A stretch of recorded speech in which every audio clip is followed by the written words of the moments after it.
Paz de Cristo a todos. Esse vídeo vou falar um pouco, traçar algumas ideias, algumas revelações acerca da questão da emoção. Porque apesar da emoção ser algo criado por Deus, muitas vezes nós não conseguimos lidar bem com a emoção, não conseguimos controlar bem os nossos sentimentos, aquilo que nós sentimos. E normalmente, quando nós agimos pela emoção, normalmente essa atitude é uma atitude errada. Então a questão da emoção é algo muito, muito sério na vida de todas as pessoas.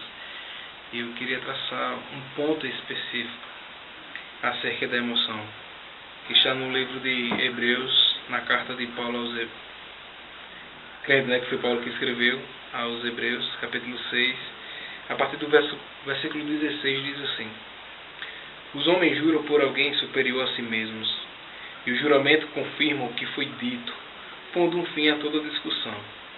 Querendo mostrar de forma bem clara a natureza imutável do seu propósito para com os herdeiros da promessa, Deus o confirmou com o juramento, para que por meio de duas coisas imutáveis, nas quais é impossível que Deus minta, sejamos firmemente encorajados, nós que nos refugiamos nele para tomar posse da esperança a nós proposta. Temos esta esperança como âncora da alma, firme e segura, a qual adentra o santuário interior por trás do véu, onde Jesus, que nos precedeu, entrou em nosso lugar, tornando-se sumo sacerdote para sempre, segundo a ordem de Melquisedeque. Então, segundo o texto de Hebreus, nós temos uma promessa que nos foi proposta, que é a esperança. A esperança que nos foi proposta para servir como âncora para a nossa alma. Uma esperança dada por Deus quando nós nos refugiamos nele, quando nós buscamos eles, nós temos acesso, nós alcançamos essa esperança. Uma esperança vinda de Deus, uma esperança que é como âncora para a nossa alma, que nos deixa firme, que nos deixa numa posição de segurança e que nos deixa numa situação onde nós podemos lidar com nossas emoções, que nós podemos lidar com nossos sentimentos, sem que isso nos afete ou seja algo que traga algum dano para a nossa vida. Só que em Romanos, no capítulo 5, vamos abrir aqui em Romanos, no capítulo 5, Paulo também fala acerca da esperança. E no texto que ele fala acerca da esperança, ele começa assim, no versículo 1.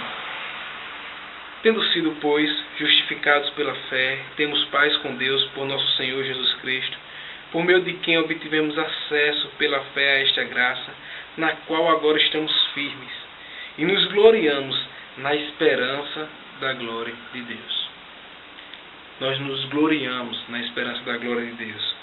Aí ele diz assim, não só isso, mas também, ele está dizendo, nós nos gloriamos na esperança da glória de Deus, mas não é bem tão simples assim não.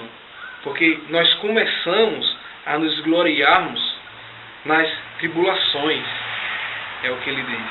Porque também nos gloriamos nas tribulações, porque sabemos que a tribulação produz perseverança, a perseverança um caráter aprovado, e o caráter aprovado a esperança.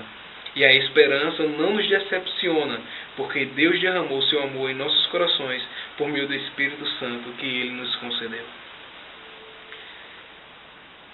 Considerando o texto de Romanos 5, na carta de Paulo, quando escreveu aos Romanos, depois de ele falar sobre o pecado dos judeus, depois de ele falar dos pecados dos gentios, e falar que todos nós pecamos, depois somos justificados pela fé, ele diz que essa esperança, na qual não nos decepciona, ou seja, essa esperança que nos serve como âncora, essa esperança que nos deixa firme, por isso que ela nos decepciona, ela é produto, primeiramente, de uma tribulação. Porque dentro da tribulação, confiando em Deus, isso vai produzir em nós uma perseverança, um desejo de permanecer, um desejo de não desistir. E uma vez que nós conseguimos ter essa perseverança, o nosso caráter vai ser aprovado. E em seguida do nosso caráter ser aprovado, vai produzir, então, a esperança. Então, aquela esperança que faz com que nós sabemos lidar, que faz com que nós aprendamos a lidar com as emoções, com os sentimentos, ela é produzida por uma tribulação.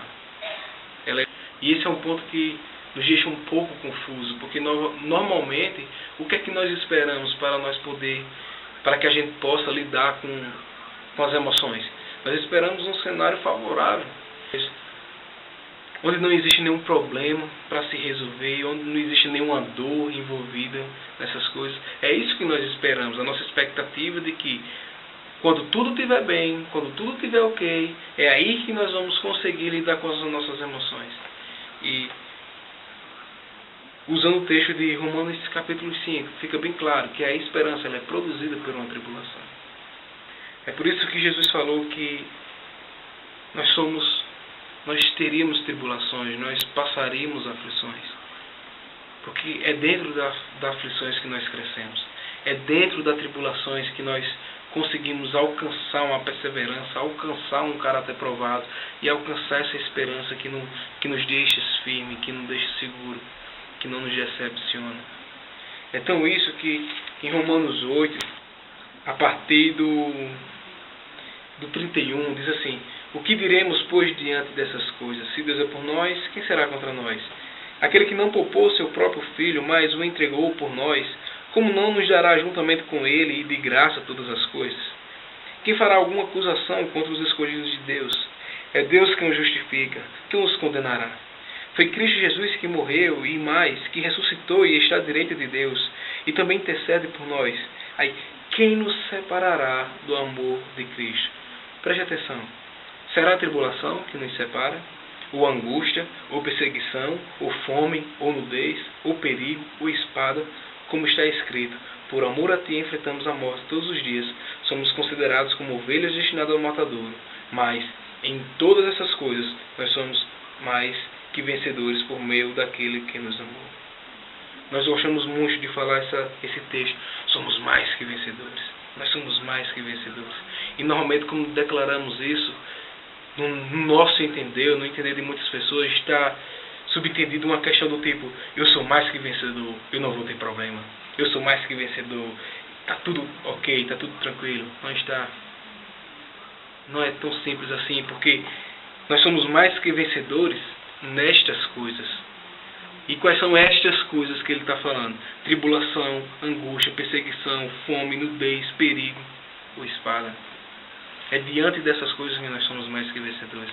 É quando nós passamos por essas coisas que nos tornamos mais que vencedores. Então, se você quer ter o domínio próprio como fruto do Espírito, se você quer controlar suas emoções, eu quero dizer, se prepare. Se prepare, porque as suas emoções vão ser dominadas quando você tiver a esperança que é dada por Deus, quando nós nos refugiamos nele, como diz em Hebreus 6, e alcançamos essa esperança que está proposta, que é uma âncora para a nossa alma. Essa esperança nos é dada, como diz em Romanos 5, quando nós somos justificados pela fé, porque nós temos fé em Cristo Jesus, que Ele morreu, que Ele pagou o preço por nós, e dentro das dificuldades que teremos, e dentro das tribulações, nós permaneceremos firmes, porque produziremos perseverança, produziremos caráter aprovado, e produziremos a esperança que não nos decepciona. Porque, segundo Romanos 8, nós somos mais que vencedores sobre a tribulação. Nós somos mais que vencedores sobre a angústia, sobre a fome, sobre a nudez, sobre o perigo e sobre a espada. Para finalizar, não queria finalizar desta forma, eu gostaria que lesse 2 Coríntios, capítulo 4, a partir do versículo 8, que diz assim: de todos os lados somos atribulados, mas não desanimados. Ficamos perplexos, mas não desesperados. Somos perseguidos, mas não abandonados. Abatidos, mas não destruídos. Amados, atribulados, perplexos, perseguidos e abandonados são coisas que você não tem controle. São coisas que não é fruto, talvez, das suas atitudes. Porque normalmente nós achamos que todas as coisas ruins que acontecem conosco é consequência de algo errado, mas nem sempre é, porque em Isaías 53 diz que Jesus foi um homem experimentado no trabalho e em dores. Jesus não pecou, mas ele sofreu. Por que ele sofreu se ele não pecou? Porque o reino, o domínio dessa terra está com Satanás. E ele vai te perseguir. No primeiro capítulo de Jó, quando você começa a ler, a introdução demonstra Jó como um homem temente a Deus, como um homem que respeita a Deus. Mas mesmo assim, isso não foi o suficiente para impedir que algo acontecesse com ele. Mas eu quero dizer uma coisa. Mesmo você sendo atribulado, você não vai ser desanimado. Mesmo ficando perplexo, não vai estar desesperado. Mesmo sendo perseguido, não vai estar abandonado. Mesmo sendo abatido, não será destruído. Agora, para isso, precisa entender uma coisa. Versículo 16. Por isso não desanimamos. Essa é a justificativa, porque nós não desanimamos diante das tribulações. Porque senão nós não desanimamos. Se a gente não desanimar diante das tribulações, nós alcançaremos essa esperança, que será como rocha para a nossa vida. E ele diz no versículo 16, por isso não desanimamos, embora exteriormente estejamos a desgastar-nos, interiormente estamos sendo renovados dia após dia. Pois os nossos sofrimentos leves e momentâneos estão produzindo para nós uma glória eterna que pesa mais do que todos eles, do que todas essas coisas. Aí o segredo, assim fixamos os olhos, não naquilo que se vê, mas no que não se vê, pois o que se vê é transitório, mas o que não se vê é eterno. Só tem uma forma de nós conseguirmos vencer essas coisas. Não é achando que nós não vamos ser atribulados, porque nós vamos ser atribulados. Mas não é olhando para aquilo que você está vendo agora. Não é olhando para a condição que você está agora. Porque essas coisas que nós vemos são passageiras e temporárias. Como diz em Tiago, a vida é um vapor. As coisas passam muito rápido, mas aquilo que não se vê é eterno. A esperança que não se vê, ela é eterna. A fé em Cristo Jesus que não se vê, ela é eterna. E ela vai produzir para nós esse peso de glória, que ela é muito excelente, que pesa muito mais do que todas essas outras coisas. Então, que Deus te abençoe, que você possa meditar nessas coisas. Não fique triste pela notícia de que vai vir dificuldade, vai vir dor, vai vir tribulações. Mas nós não estaremos desanimados. Nós não seremos destruídos, porque os nossos olhos estão fitos naquilo que não se vê. E isso é uma coisa eterna. Que Deus te abençoe. Amém.